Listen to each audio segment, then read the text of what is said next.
여러분은 이별 후 지금 지옥 같은 시간을 보내고 계실 거예요. 차단당했거나 익십당했거나 다시는 연락하지 마 라면서 차가운 말을 들으셨을 겁니다. 혹은 서로 만나서 이야기하면서 눈물을 펑펑 쏟으셨을 수도 있어요. 보통 우리는 여기서 어떻게 할까요? 그 사람의 마음을 돌리기 위해서 진심을 전한다고 장문의 카톡을 보내거나 그 집 앞에 찾아가서 매달렸을 거예요. 당연히 하면 안 되겠죠? 제가 3,000건 넘게 상담을 하면서 느낀 게 있습니다. 여러분들이 진심이라고 부르는 그 행동과 말이 그 사람에게는 헤어지길 정말 잘했다라는 확신을 주는 거예요. 여러분이 아무리 붙잡아도 재회가 되지 않으셨다고요? 그 이유는 여러분이 그 사람의 판단을 뒤집지 못했기 때문입니다. 오늘 영상에서는 여러분들이 왜 재회에 실패하는지, 어떻게 하면 재회에 성공할 수 있을지에 대해서 알려드리도록 하겠습니다. 이 영상 하나만 끝까지 보셔도 여러분이 지금 당장 해야 될 행동과 하지 말아야 될 행동을 알 수 있을 거예요. 그럼 지금 바로 시작할게요. 먼저 재회란 뭔지 알아야 돼요.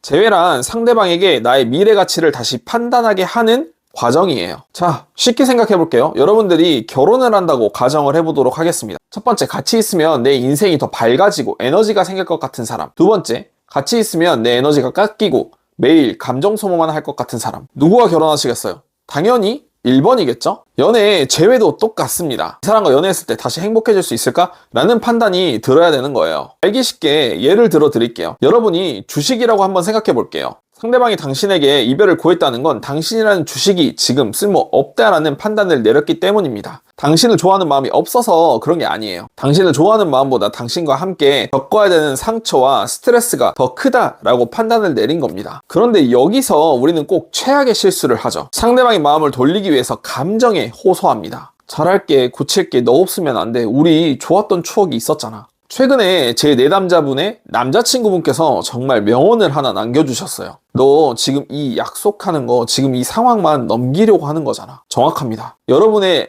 연인도 이런 생각을 하게 되는 거예요. 이별을 말한 상대에게 여러분의 고칠게라는 말은 그 사람의 판단을 뒤집는 근거가 아니라 그저 지금의 이 위기를 모면하려는 영업용 멘트밖에 되지 않는 거예요. 마음이 없어서 안 돌아오는 게 아닙니다. 여러분과 함께하는 시간이 마이너스라는 판단이 내려졌다는 겁니다. 여러분, 주가가 떨어지는데 감정에 호소한다고 주가가 올라갈까요? 기업이 더 성장하고 이익을 냈다라는 명확한 증거가 있어야지 반등하는 겁니다. 재회도 마찬가지예요. 당신과 연애하면서 있었던 문제가 앞으로는 더 일어나지 않겠다, 행복하겠다라는 판단이 들어야 되는 거예요. 기억하세요. 재회는 마음이 아니라 판단인 겁니다. 이제 상대방의 머릿속에서 무슨 일이 벌어지고 있는지 상대방에 대해서 이해할 수 있어야 합니다. 심리학적으로 분석해 볼게요. 여러분, 이별을 말한 사람이 마음이 편할까요? 절대 아니에요. 그 사람들도 인간입니다. 그러기에 불안해해요. 내 선택이 틀렸으면 어떡하지? 후회하면 어떡하지? 라는 의심을 하게 되는 거예요. 하지만 인간에게는 아주 강력한 방어 기제가 하나 있습니다. 바로 자기 선택 편향입니다. 여러분이 옷을 샀는데 많이 작아요. 근데 택은 떼어버렸고 환불하기는 귀찮습니다. 그럴 때 여러분은 뭐라고 생각하고 계시나요? 아마 남성분들이라면 그냥 머슬핏으로 입지, 여성분들이라면 그냥 크롭으로 입지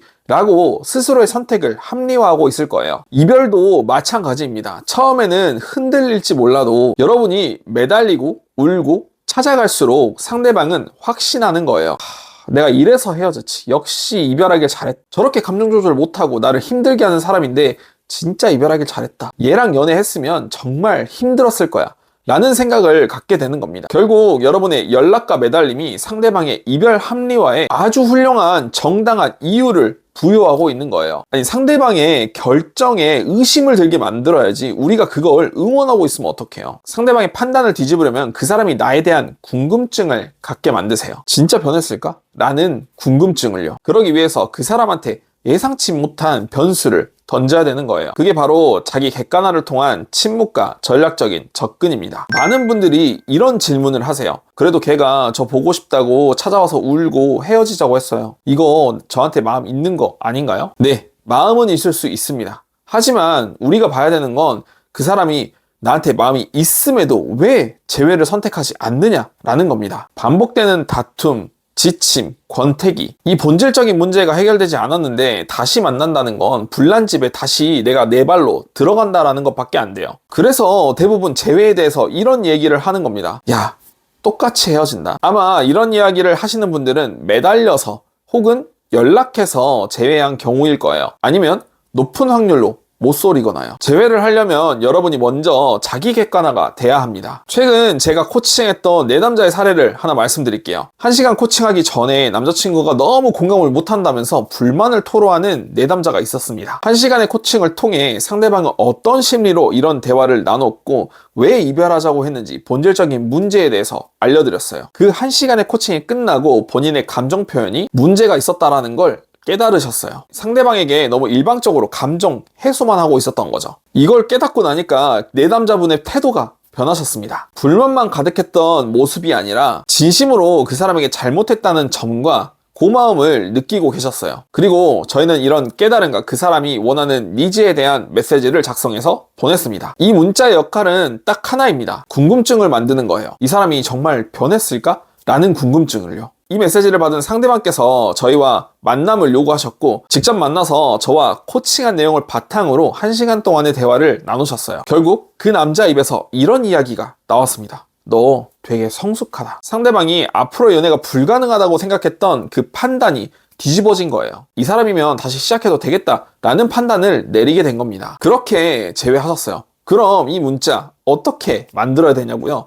딱 3가지만 기억하시면 됩니다. 첫 번째, 짧고 명확하게 보내세요. 구구절절 변명하고 감정 호소하지 마세요. 길면 안 읽고 싶어요. 진정성도 떨어지고요. 두 번째, 상대방의 니즈를 담아주세요. 내가 하고 싶은 말이 아니라 상대가 듣고 싶었던 이별의 본질에 대한 인정을 담아보세요. 세 번째, 담담하게 전달하세요. 그냥 이 말은 한번 전하고 싶었어 라는 톤으로 그 사람에게 전달해보세요. 미련이 아니라 성숙한 느낌을 전하세요. 여기서 주의해야 될 점이 있습니다. 내가 변했어 라고 상대방을 설득하려고 하지 마세요. 설득하려고 하면 할수록 상대는 더 거부감만 느낍니다. 여러분 옷가게에서 점원이 졸졸졸 따라다니면서 여러분에게 이 옷 예뻐요 언니 사세요 라고 하면 사고 싶으신가요? 여러분이 연락 문제 고칠게, 술 줄일게 라고 100번 말해봤자 소용이 없는 겁니다. 제가 질문 하나 드려볼게요. 재회 후에도 똑같은 문제가 발생한다면 어떻게 하실 건가요? 대부분은 2가지 답변이 나옵니다. 첫 번째, 참는다. 두 번째,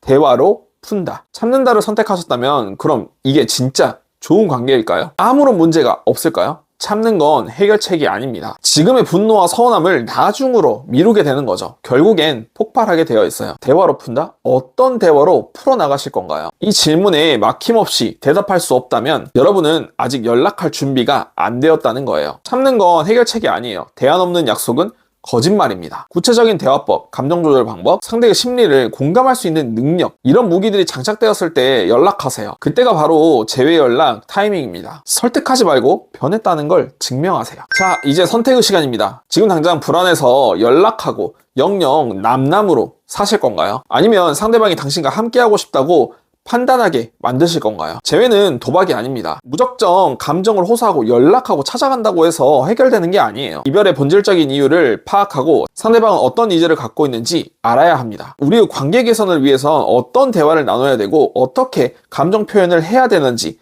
구체적으로 알고 계셔야 돼요. 이런 깨달음과 그 사람에 대한 고마운 마음을 어떻게 전략적으로 접근할 건지 알아야 됩니다. 어떤 메시지를 보내야 될지, 내가 왜 이별했는지도 모르고 계신다면 제가 지난 3,000건의 상담 데이터로 만든 재회 전자책부터 받아보세요. 재회 연락 타이밍과 제 메시지 작성 방법까지 다 담아두었습니다. 전자책 신청은 고정 댓글 참고해주세요. 여러분 실수를 반복하지 마세요. 더 깊은 솔루션이 필요한 분들은 1:1 코칭 신청해보세요. 코칭은 정말 간절한 분만 신청해주세요. 재회해야 할지 말아야 될지 반반이에요 라는 분들은 그냥 제외하지 마세요. 저는 여러분이 제외 후에도 행복할 수 있도록 도와드리겠습니다. 지금 바로 아래 고정 댓글 링크 확인해보세요. 오늘 영상이 도움이 되셨다면 구독, 좋아요, 알림 설정까지 부탁드릴게요. 지금까지 범쌤이었습니다.